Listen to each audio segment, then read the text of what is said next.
Hello everyone, कैसे हैं आप सभी। और एक बार फिर से आप सभी का वेलकम है हमारे यूट्यूब चैनल के बाइट्स क्लब में। और मैं हूं शिल्पी श्रीवास्तव और हम डालते हैं इस चैनल पे रियल एस्टेट से रिलेटेड सारे अमेजिंग वीडियोस, चाहे वो कमर्शियल रेजिडेंशियल प्रोजेक्ट के ओवरव्यू वीडियोस हो या फिर बात करनी हो किसी भी रियल एस्टेट टॉपिक की। और इसके कारण घर बैठे बैठे आप सभी का एक रियल एस्टेट में परफेक्ट इन्वेस्टमेंट ऑप्शन हो जाता है सर्च करना और भी ज़्यादा आसान।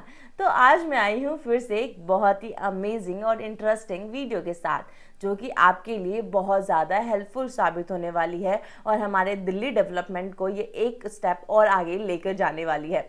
मैं बात करने वाली हूँ आज इस वीडियो के अंदर ISBT, जो द्वारका सेक्टर 22 में बनाया जा रहा है। हम सभी जानते हैं दिल्ली के अंदर 3 इंटरस्टेट बस टर्मिनल्स हैं। एक आपका सराय कालिखा, आनंद विहार और कश्मीरी गेट में। और इन तीनों को मैनेज करती है DTIDC यानी कि Delhi transport infrastructure development corporation. और ये अब 2 नए ISBT बनाने की प्लानिंग कर रही है, एक द्वारका के अंदर और दूसरा नरेला के अंदर। तो आज हम इस वीडियो में द्वारका के बारे में बात करने वाले हैं। हम इस वीडियो में 4 पॉइंट्स के बारे में बात करने वाले हैं। पहला पॉइंट कि ये DTIDC क्या है और ये इंटरस्टेट बस टर्मिनल क्यों जरूरी है। दूसरा, द्वारका सेक्टर 22 में प्रोजेक्ट कहाँ बन रहा है और इसके क्या क्या फायदे होंगे। तीसरा पॉइंट, इस प्रोजेक्ट में क्या क्या फैसिलिटीज मिलने वाली है। चौथा पॉइंट, इस प्रोजेक्ट में दिल्ली वासियों को किन किन तरीकों का फायदा होगा। इन चारों पॉइंट के बारे में आज हम इस वीडियो के अंदर बात करने वाले हैं। तो चलिए सबसे पहले हम इस वीडियो में जानते हैं कि DTIDC और इंटरस्टेट बस टर्मिनल क्या है। DTIDC यानी कि Delhi transport infrastructure development corporation limited, it is a corporation of Delhi government, जो दिल्ली में ट्रांसपोर्ट से जुड़े इंफ्रास्ट्रक्चर डेवलपमेंट के लिए काम करता है।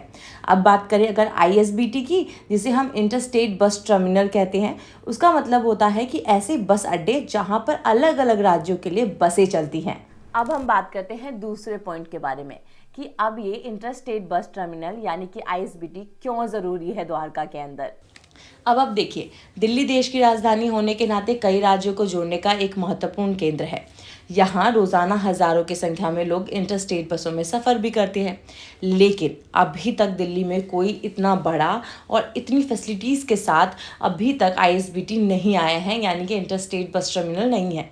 इसीलिए जो पैसेंजर्स होते हैं उनको बहुत सारे प्रॉब्लम्स का सामना करना पड़ता है।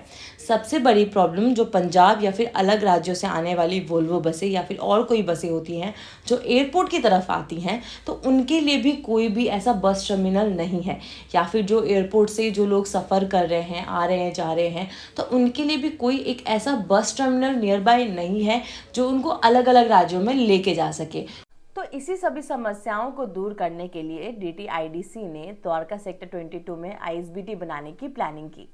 तो चलिए अब हम बात करते हैं थर्ड पॉइंट की कि ISBT कहाँ बन रहा है, कब बनना स्टार्ट हुआ था, क्या क्या रुकावटें आई और इसके अंदर क्या क्या आपको फैसिलिटी मिलने वाला है।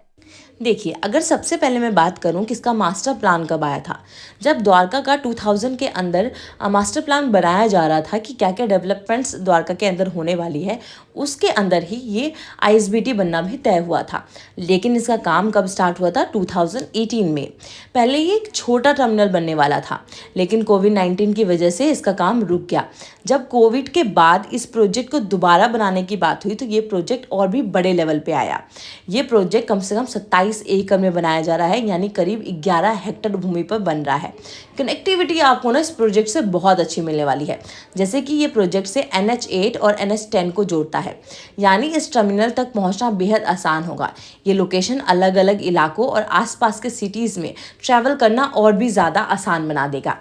ये ISBT Dwarka sector 21 metro station के जस्ट सामने होगा। इससे लोग एयरपोर्ट एक्सप्रेस लाइन पकड़कर बस कुछ मिनटों में एयरपोर्ट पहुंच सकते हैं। अब हम बात करते हैं फोर्थ पॉइंट के बारे में कि इस बस टर्मिनल्स के अंदर क्या क्या चीज़ें मिलने वाली है, क्या क्या फैसिलिटीज़ मिलने वाली है, जिससे ये बाकी के टर्मिनल से अलग बनती है। क्योंकि आप सभी जानते हैं कि द्वारका के अंदर बहुत सारे मेजर डेवलपमेंट्स हो रहे हैं, जैसे कि यशोभूमि हो गया, भारत वंदना पार्क हो गया, द्वारका एक्सप्रेसवे हो गया, इसके अलावा डीडीए के हाउसिंग स्कीम्स आ रही हैं और बहुत सारे ना गवर्नमेंट के मेजर डेवलपमेंट्स हो रहे हैं द्वारका में। तो इसकी वजह से ना यहाँ का फुटफॉल बढ़ेगा और इस आईएसबीटी में डेली का 1.5 लाख फुटफॉल हैंडल करने की कैपेसिटी है। इसके अलावा मैं बात करूँ तो ये पूरा प्रोजेक्ट स्प्रेड है 27 एकड़ में। ये पीपीपी यानी पब्लिक प्राइवेट पार्टनरशिप मॉडल के ऊपर आ रहा है ये पूरा आईएसबीटी, जिसके अंदर 5 स्टार होटल्स भी होंगे और कमर्शियल एरिया भी होगा। इसके अलावा इसके अंदर फूड कोर्ट भी प्लान किया गया है, यानी कि आपको एक प्रॉपर हाइजीनिक फूड कोर्ट देखने को मिलेगा। अंडरग्राउंड पार्किंग फैसिलिटी भी होगी बसेस के लिए, मल्टी लेवल कार पार्किंग्स होंगे, पिक एंड ड्रॉप आपको मिलेगी ऑटो रिक्शा और टैक्सी की। जी हाँ, इसके अलावा मैं बात करूँ तो बहुत सारे ना आपको मेजर चीज़ें भी देखने को मिलेगी। फॉर एग्जांपल यहाँ से हरियाणा, राजस्थान, आगरा, इन सभी के बस भी यहाँ पे आएंगे। आप यहाँ से अलग अलग सिटीज़ में आप ट्रैवल कर पाएंगे। इसके अलावा मैं बात करूँ, क्लीन एंड मॉडर्न वॉशरूम्स मिलेंगे, air condition waiting halls and other amenities इसके अंदर आपको मिल जाएगी। सबसे बड़ी बात है डायरेक्ट कनेक्टिविटी होगी दिल्ली मेट्रो के साथ, क्योंकि मैं बात करूँ तो ये जस्ट मेट्रो के सामने बनाया जा रहा है, जिसके कारण आप एयरपोर्ट एक्सप्रेस लाइन लेकर सीधा एयरपोर्ट पहुंच सकते हैं। तो बहुत ही अच्छा आपको इसके अंदर फैसिलिटीज़ देखने को मिलने वाला है। इसके अलावा मैं बात करूँ तो आपको एक हाइजीनिक और आपको बहुत ही अच्छा आईएसबीटी देखने को मिलेगा, एक मॉडर्न फैसिलिटीज़ के साथ देखने को मिलेगा, जिसके अंदर एयर कंडीशंस होंगे। बहुत ही अच्छा आईएसबीटी ये बनने जा रहा है। और इस प्रोजेक्ट के जो आर्किटेक्ट हैं वो है सीपी कुकरेजा, और इस प्रोजेक्ट का टेंडर पास कर दिया गया है गवर्नमेंट के थ्रू। अब बस ये टेंडर किसी को देना बाकी है, तो बहुत जल्दी टेंडर भी मिल जाएगा किसी कंपनी को और इसका काम ज़ोरों शोरों से स्टार्ट हो जाएगा। तो ये था हमारा डीटीआईडीसी जो बना रही है आईएसबीटी द्वारका सेक्टर 22 के अंदर, उसकी सारी की सारी इंफॉर्मेशंस। अगर फिर भी आपके मन में कोई क्वेश्चन हो या फिर आप कुछ चीज़ें इसमें ऐड ऑन करना चाहते हैं तो आप हमें कमेंट कर सकते हैं, ज़रूर कीजिएगा ना। आप सब्सक्राइब भी कर लीजिए, क्योंकि ऐसी डेवलपमेंट्स हो रही हैं द्वारका के अंदर। द्वारका का रियल एस्टेट इतना बूम कर रहा है, तो आने वाली वीडियोज़ में हम द्वारका के बारे में तो ज़रूर बात करेंगे। तो जल्दी से हमारे चैनल को सब्सक्राइब कर लीजिए अगर आप आसपास द्वारका से ये वीडियो देख रहे हैं तो, क्योंकि आपके लिए ना बहुत ही इंटरेस्टिंग वीडियोस आने वाली है इस चैनल के ऊपर, क्योंकि हम अपकमिंग वीडियोस ही ऐसी बनाने वाले हैं जिसके अंदर आपको द्वारका के बहुत सारे अपडेट्स मिलने वाले हैं कि द्वारका में और क्या क्या नए प्रोजेक्ट्स आने वाले हैं, सारी चीज़ें। तो जल्दी से हमारे चैनल को सब्सक्राइब कर लीजिए अभी के अभी। हाँ, और हाँ, साथ में ये वीडियोस अपने नियर डियर फ्रेंड्स फैमिली को शेयर भी कीजिए, क्योंकि उनके साथ भी इन्फॉर्मेशन शेयर करना तो बनता ही है। कहीं पता चले आप ही सारी इन्फॉर्मेशन लेके बैठे हैं, उनको कुछ पता ही नहीं है। तो जल्दी से आप हमारी वीडियोस को शेयर भी कर दीजिए।